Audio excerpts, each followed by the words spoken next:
ಸಂತ ಗುರು ರವಿದಾಸ್ ಅವರ 649ನೇ ಜಯಂತಿ ಆಚರಣೆಯ ಅಂಗವಾಗಿ ಪ್ರಧಾನಿ ನರೇಂದ್ರ ಮೋದಿ ಅವರು ಇಂದು ಪಂಜಾಬ್ಗೆ ಭೇಟಿ ನೀಡಲಿದ್ದಾರೆ. ಮಧ್ಯಾಹ್ನ ಪಂಜಾಬ್ಗೆ ತೆರಳಲಿರುವಂತಹ ಪಿಎಂ ಜಲಂಧರ್ ಜಿಲ್ಲೆಯಲ್ಲಿನ ದೇರಾ ಸಕಚಂದ್ ಬಲ್ಲನ್ಗೆ ಭೇಟಿ ನೀಡಿ ಸಂತ ಗುರು ರವಿದಾಸ್ ಗೌರವಾರ್ಥ ನಡೆಯುವ ಸಾರ್ವಜನಿಕ ಸಮಾವೇಶದಲ್ಲಿ ಪಾಲ್ಗೊಳ್ಳಲಿದ್ದಾರೆ. ಪಶ್ಚಿಮ ಬಂಗಾಳದ ಕೋಲ್ಕತಾದ ಆನಂದಪುರ ಪ್ರದೇಶದಲ್ಲಿನ ಉಗ್ರಾಣದಲ್ಲಿ ಸಂಭವಿಸಿದ ಬೆಂಕಿ ಅವಘಡದಲ್ಲಿ 25 ಜನರು ಸಜೀವವಾಗಿ ದಹನಗೊಂಡಿದ್ದಾರೆ. ಮೃತರಿಗೆ ಸಂತಾಪ ಸೂಚಿಸಿರುವ ಪ್ರಧಾನಿ ನರೇಂದ್ರ ಮೋದಿ ಅವರು ಸಂತ್ರಸ್ತ ಕುಟುಂಬಗಳಿಗೆ ಪರಿಹಾರ ಹಣ ಘೋಷಿಸಿದ್ದಾರೆ. ಬೆಂಕಿ ಅವಘಡದಲ್ಲಿ ಮೃತಪಟ್ಟವರ ಕುಟುಂಬಸ್ಥರಿಗೆ ತಲಾ 2 ಲಕ್ಷ ರೂಪಾಯಿ ಪರಿಹಾರ ಘೋಷಿಸಿದ್ದು, ಗಾಯಗೊಂಡವರಿಗೆ 50,000 ರೂಪಾಯಿ ನೀಡುವುದಾಗಿ ಪ್ರಧಾನಿ ಮೋದಿ ಅವರು ಕಚೇರಿಯ ತಿಳಿಸಿದೆ. ಅಂತಾರಾಷ್ಟ್ರೀಯ ಮಾನ್ಯತೆಯ ಜೌಗು ಪ್ರದೇಶ ರಾಮ್ಸರ್ ತಾಣಗಳ ಪಟ್ಟಿಗೆ ಉತ್ತರ ಪ್ರದೇಶದ ಪಾಟ್ನಾ ಪಕ್ಷಿಧಾಮ ಮತ್ತು ಗುಜರಾತ್ನ ಚರಿ ದಂಡ ಸೇರ್ಪಡೆಯಾಗಿವೆ. ಈ ಮೂಲಕ ಭಾರತದ ಒಟ್ಟು ರಾಮ್ಸರ್ ತಾಣಗಳ ಸಂಖ್ಯೆ 98ಕ್ಕೆ ಏರಿಕೆಯಾಗಿದ್ದು, ಪ್ರಧಾನಿ ನರೇಂದ್ರ ಮೋದಿ ಈ ಸೇರ್ಪಡೆಯನ್ನು ಶ್ಲಾಘಿಸಿದ್ದಾರೆ. ಈ ಕ್ರಮವನ್ನು ದೇಶದ ಜೀವ ವೈವಿಧ್ಯ ಸಂರಕ್ಷಣೆ ಮತ್ತು ಪ್ರಮುಖ ಪರಿಸರ ವ್ಯವಸ್ಥೆಗಳ ರಕ್ಷಣೆಯನ್ನು ದೃಢಪಡಿಸುತ್ತದೆ ಎಂದರು. ಕೋಲ್ಕತಾದ ಆನಂದಪುರದ ವೇರ್ ಹೌಸ್ ಮತ್ತು ಮೋಮೋ ಕಾರ್ಖಾನೆಯಲ್ಲಿ ನಡೆದ ಅಗ್ನಿ ದುರಂತ ಆಕಸ್ಮಿಕ ಘಟನೆಯಲ್ಲ. ಮಮತಾ ಬ್ಯಾನರ್ಜಿ ಸರ್ಕಾರದ ಭ್ರಷ್ಟಾಚಾರವೇ ಇದಕ್ಕೆ ಕಾರಣ ಅಂತ ಕೇಂದ್ರ ಗೃಹ ಸಚಿವ ಅಮಿತ್ ಶಾ ವಾಗ್ದಾಳಿ ನಡೆಸಿದರು. ಉತ್ತರ 24 ಪರಗಣದಲ್ಲಿ ನಡೆದಂತಹ ಬಿಜೆಪಿ ಕಾರ್ಯಕರ್ತರ ಸಮ್ಮೇಳನದಲ್ಲಿ ಮಾತನಾಡಿದಂತಹ ಅವರು, ಕೋಲ್ಕತಾದ ಸಮೀಪದ ಆನಂದಪುರ ಗೋದಾಮಿನಲ್ಲಿ ಇತ್ತೀಚೆಗಷ್ಟೇ ಸಂಭವಿಸಿದಂತಹ ಭೀಕರ ಅಗ್ನಿ ಅವಘಡ ಉಲ್ಲೇಖಿಸಿ ಬಂಗಾಳ ಸರ್ಕಾರದ ವಿರುದ್ಧ ಕಿಡಿಕಾರಿದ್ದಾರೆ. ತಮಿಳುನಾಡು ವಿಧಾನಸಭೆ ಚುನಾವಣೆ ರಣಕಹಳೆಯನ್ನು ಮೊಳಗಿಸೋದಕ್ಕೆ ಕೇಂದ್ರ ಸಚಿವ ಮತ್ತು ಬಿಜೆಪಿ ತಮಿಳುನಾಡು ಉಸ್ತುವಾರಿ ಪಿಯೂಷ್ ಗೋಯಲ್, ಟಿವಿಕೆ ಸ್ಥಾಪಕ ನಟ ದಳಪತಿ ವಿಜಯ್ ಮುಂಬರುವ ಚುನಾವಣೆಯಲ್ಲಿ ಯಾವುದೇ ರೀತಿಯಲ್ಲಿ ಪ್ರಭಾವ ಬೀರಲ್ಲ ಅಂತ ಹೇಳಿದ್ದಾರೆ. ವಿಜಯ್ ಚುನಾವಣೆ ಮೇಲೆ ಪ್ರಭಾವ ಬೀರ್ತಾರೆ ಅಂತ ನನಗನ್ಸಲ್ಲ. ನಾವು ಅನೇಕ ಚಲನಚಿತ್ರ ತಾರೆಯರು ಬಂದು ಹೋಗೋದನ್ನು ನೋಡಿದ್ದೇವೆ. ಅಭಿಮಾನಿಗಳನ್ನ ಮತಗಳಾಗಿ ಪರಿವರ್ತಿಸೋದು ಸಂಪೂರ್ಣವಾಗಿ ವಿಭಿನ್ನ ಕತೆ ಅಂತ ಹೇಳಿದ್ದಾರೆ.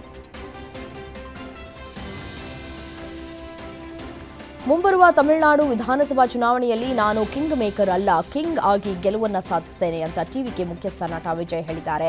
ಕರೂರ್ ಕಾಲ್ತುಳಿತ ದುರಂತದ ಬಗ್ಗೆ ಮಾತನಾಡಿದ ವಿಜಯ್, ಈ ಘಟನೆ ಆಘಾತಕಾರಿಯಾಗಿತ್ತು. ಹೀಗಾಗತ್ತೆ ಅನ್ನುವಂತಹ ಸಣ್ಣ ಕಲ್ಪನೆಯೂ ನಮಗೆ ಇರಲಿಲ್ಲ ಅಂದರು. ನಮ್ಮ ಪಕ್ಷದ ಭವಿಷ್ಯದ ಬಗ್ಗೆ ಯಾವುದೇ ರೀತಿಯ ದ್ವಂದ್ವಗಳಿಲ್ಲ. ಚುನಾವಣೆಯ ಗೆಲುವಿಗಾಗಿ ಯಾವ ನಿರ್ಧಾರವನ್ನು ತೆಗೆದುಕೊಳ್ಳಬೇಕೋ ಅದನ್ನು ತೆಗೆದುಕೊಂಡಿದ್ದೇವೆ ಅಂದರು. ಮಿತ್ರಪಕ್ಷ ಡಿಎಂಕೆ ಜೊತೆಗಿನ ಭಿನ್ನಾಭಿಪ್ರಾಯ ನಿರಾಕರಿಸಿರುವ ಕಾಂಗ್ರೆಸ್ ಮುಂಬರುವ ವಿಧಾನಸಭಾ ಚುನಾವಣೆಗೆ ಎರಡೂ ಕಡೆಯವರು ಶೀಘ್ರದಲ್ಲೇ ಸೀಟು ಹಂಚಿಕೆ ಮಾತುಕತೆ ಪ್ರಾರಂಭಿಸಲಿದ್ದಾರೆ ಅಂತ ಹೇಳಿದ್ದಾರೆ. ಈ ವಿಷಯವಾಗಿ ಮಾಧ್ಯಮಗಳೊಂದಿಗೆ ಮಾತನಾಡಿರುವಂತಹ ತಮಿಳುನಾಡು ಕಾಂಗ್ರೆಸ್ ಅಧ್ಯಕ್ಷ ಕೆ ಸೆಲ್ವಾ ಪೆರುತ್ತಂಗೈ, ನಾವು ನಮ್ಮ ಮಿತ್ರ ಪಕ್ಷದ ಮೇಲೆ ಒತ್ತಡ ಹೇರ್ತಾ ಇಲ್ಲ, ನಮಗೆ ಬೇಕಾದದ್ದನ್ನ ಪಡೆಯುತ್ತೇವೆ ಮತ್ತು ಅದನ್ನ ಡಿಎಂಕೆ ನೀಡುತ್ತದೆ ಅಂತ ವಿಶ್ವಾಸವನ್ನು ವ್ಯಕ್ತಪಡಿಸಿದ್ದಾರೆ.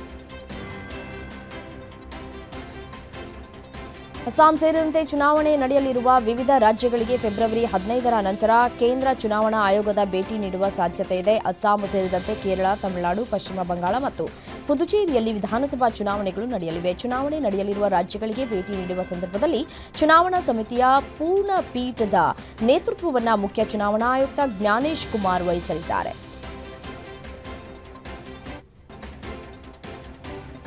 ದೇಶದ ಅತಿ ದೊಡ್ಡ ಉತ್ತರ ಪ್ರದೇಶದ ವಿಧಾನಸಭೆಯಲ್ಲಿ ಕರ್ನಾಟಕದ ಸ್ಪೀಕರ್ ಕುರ್ಚಿ ಮಾದರಿಯಲ್ಲಿ ಕರ್ನಾಟಕದಲ್ಲೇ ತಯಾರಾದ ಕುರ್ಚಿ ಮುಂದಿನ ಬಜೆಟ್ ಅಧಿವೇಶನಕ್ಕೂ ಮೊದಲು ಲಕ್ನೋ ತಲುಪಲಿದೆ.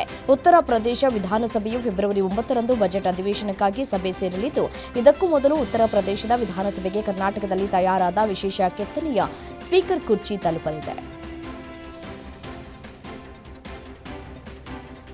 ಅಜಿತ್ ಪವಾರ್ ಅವರ ದುರಂತ ಸಾವಾಗಿ ಇನ್ನೂ 1 ವಾರ ಕೂಡ ಆಗಿಲ್ಲ. ಹೀಗಿದ್ದಾಗ ಅವರ ಉತ್ತರಾಧಿಕಾರಿಯ ಬಗ್ಗೆ ಮಾತನಾಡೋದು ಅಮಾನವೀಯ ಅಂತ ರಾಜ್ಯಸಭಾ ಸದಸ್ಯ ಸಂಜಯ್ ರಾವತ್ ಕಿಡಿಕಾರಿದ್ದಾರೆ. ಈ ವಿಷಯದ ಬಗ್ಗೆ ಮಾತನಾಡೋದು ಅಮಾನವೀಯ, ಅದು ಮಂತ್ರಿಗಳಾಗಲಿ ಅಥವಾ ಶಾಸಕರಾಗಲಿ. ಅಜಿತ್ ದಾದಾ ಪತ್ನಿ ಸುನೇತ್ರಾ ತಮ್ಮ ಗಂಡನನ್ನ ಕಳೆದುಕೊಂಡಿದ್ದಾರೆ. ಇಂತಹ ಸಮಯದಲ್ಲಿ ಈ ರೀತಿ ಮಾತನಾಡೋದು ಸರಿಯಾದ ಬೆಳವಣಿಗೆಯಲ್ಲ ಅಂತ ಹೇಳಿದ್ದಾರೆ. ತಿರುಪತಿ ಲಡ್ಡು ವಿವಾದಕ್ಕೆ ಸಂಬಂಧಪಟ್ಟಂತೆ ಆಂಧ್ರಪ್ರದೇಶದ ಸಿಎಂ ಚಂದ್ರಬಾಬು ನಾಯ್ಡು ವಿರುದ್ಧ ಅಸಭ್ಯ ಪದ ಬಳಸಿದ ಹಿನ್ನೆಲೆಯಲ್ಲಿ ವೈಎಸ್ಆರ್ ಕಾಂಗ್ರೆಸ್ ಮಾಜಿ ಮಂತ್ರಿ ಅಂಬಟಿ ರಾಂಬಾಬು ಮನೆ ಮೇಲೆ ಟಿಡಿಪಿ ಕಾರ್ಯಕರ್ತರು ದಾಳಿಯನ್ನು ನಡೆಸಿದ್ದಾರೆ. ಗುಂಟೂರಿನ ನವಭಾರತ ನಗರದಲ್ಲಿರುವ ಮಾಜಿ ಸಚಿವ ಅಂಬಟಿ ರಾಂಬಾಬು ಅವರ ಮನೆಯ ಮೇಲೆ ಟಿಡಿಪಿ ಕಾರ್ಯಕರ್ತರು ದಾಳಿ ನಡೆಸಿದ್ದಾರೆ. 24 ಗಂಟೆಯ ಒಳಗೆ ರಾಂಬಾಬು ಕ್ಷಮೆ ಕೇಳಬೇಕು ಅಂತ ಕಾರ್ಯಕರ್ತರು ಆಗ್ರಹಿಸಿದ್ದಾರೆ. ಕೇಂದ್ರ ಗೃಹ ವ್ಯವಹಾರಗಳ ಸಚಿವಾಲಯವು ಜನವರಿ 28ಕ್ಕೆ ಅನ್ವಯ ಆಗುವಂತೆ ಹೊಸ ನಿಯಮ ಮಾಡಿದೆ. ಐಪಿಎಸ್ ಸೇವೆಯಲ್ಲಿರುವವರು ಕೇಂದ್ರ ಮಟ್ಟದಲ್ಲಿ ಐಜಿ ಹುದ್ದೆಗೆ ಇರುವುದಕ್ಕೆ ಕನಿಷ್ಠ 2 ವರ್ಷ, ಮಧ್ಯಮ ಮಟ್ಟದಲ್ಲಿ ಕೇಂದ್ರೀಯ ಸೇವೆ ಕಡ್ಡಾಯವಾಗಿದೆ. ಕೇಂದ್ರೀಯ ಎಸ್ಪಿ ಅಥವಾ ಡಿಐಜಿ ಮಟ್ಟದ ಹುದ್ದೆಯನ್ನು 2 ವರ್ಷ ಕಡ್ಡಾಯವಾಗಿ ನಿಭಾಯಿಸಬೇಕು ಎಂಬುದು ನಿಯಮ ಜಾರಿಯಾಗಿದೆ. ಲಕ್ನೋದ ಸುಶಾಂತ್ ಗಾಲ್ಫ್ ಸಿಟಿಯಲ್ಲಿ ನಿವೃತ್ತ ವಾಯುಪಡೆ ಅಧಿಕಾರಿ ಅವಧೇಶ್ ಕುಮಾರ್ ಪಾಠಕ್ ಅವರ ಮೇಲೆ ಈ ಜನವರಿ 30ರಂದು ಗುಂಡಿನ ದಾಳಿ ನಡೆದಿದೆ. ತಮ್ಮ ರೆಸ್ಟೋರೆಂಟ್ನಿಂದ ಹಿಂತಿರುಗ್ತಾ ಇದ್ದಂತಹ ಸಂದರ್ಭದಲ್ಲಿ ಬೈಕ್ನಲ್ಲಿ ಬಂದಂತಹ ದುಷ್ಕರ್ಮಿಗಳು ಗುಂಡನ್ನ ಹಾರಿಸಿದ್ದಾರೆ. ಪಟಾಕ್ ಆಸ್ಪತ್ರೆಯಲ್ಲಿ ಚಿಕಿತ್ಸೆ ಪಡಿತಾ ಇದ್ದು ಅವರ ಸ್ಥಿತಿ ಸ್ಥಿರವಾಗಿದೆ. ಪೊಲೀಸರು ತನಿಖೆಯನ್ನು ನಡೆಸ್ತಾ ಇದ್ದು ಆರೋಪಿಗಳ ಪತ್ತೆಗೆ 5 ವಿಶೇಷ ತಂಡಗಳನ್ನು ರಚಿಸಲಾಗಿದೆ. ಸ್ಮಶಾನಕ್ಕೆ ತೆರಳುವುದಕ್ಕೆ ದಾರಿ ಬಿಡದ ಹಿನ್ನೆಲೆಯಲ್ಲಿ ಕುಟುಂಬವೊಂದು ರಸ್ತೆಯಲ್ಲೇ ವೃದ್ಧೆಯ ಅಂತ್ಯ ಸಂಸ್ಕಾರ ನೆರವೇರಿಸಿದೆ. ಬಿಹಾರದ ವೈಶಾಲಿ ಜಿಲ್ಲೆಯ ಗೋರೌಲ್ ಪೊಲೀಸ್ ಠಾಣಾ ವ್ಯಾಪ್ತಿಯಲ್ಲಿ ಇಂತಹದ್ದೊಂದು ಅಮಾನವೀಯ ಘಟನೆ ನಡೆದಿದೆ. 91 ವರ್ಷದ ಮಹಾದಲಿತ ಮಹಿಳೆಯೊಬ್ಬರ ಅಂತ್ಯಕ್ರಿಯೆ ರಸ್ತೆಯಲ್ಲೇ ನಡೆದಿದೆ. ಮೃತರನ್ನ ಸೋಂಧೋ ವಾಸುದೇವ್ ಗ್ರಾಮದ ನಿವಾಸಿ ಜಾಪ್ಸಿ ದೇವಿ ಅಂತ ಹೇಳಿ ಗುರುತಿಸಲಾಗಿದೆ.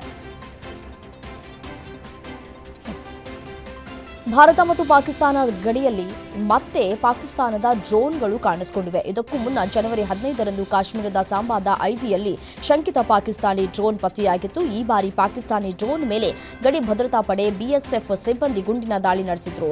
ಡ್ರೋನ್ ಭದ್ರತಾ ಸಿಬ್ಬಂದಿಗಳಿಗೆ ಗೋಚರಿಸಿದ್ದು ಬಳಿಕ ನಾಪತ್ತೆಯಾಗಿದೆ. ಡ್ರೋನ್ನ ಮೂಲ ಮತ್ತು ಚಲನೆಯನ್ನ ಪತ್ತೆ ಹಚ್ಚುವುದಕ್ಕೆ ಭದ್ರತಾ ಪಡೆಗಳು ಸುತ್ತಮುತ್ತಲಿನ ಪ್ರದೇಶಗಳನ್ನು ಸುತ್ತುವರಿದು ತನಿಖೆಯನ್ನು ನಡೆಸುತ್ತಿವೆ.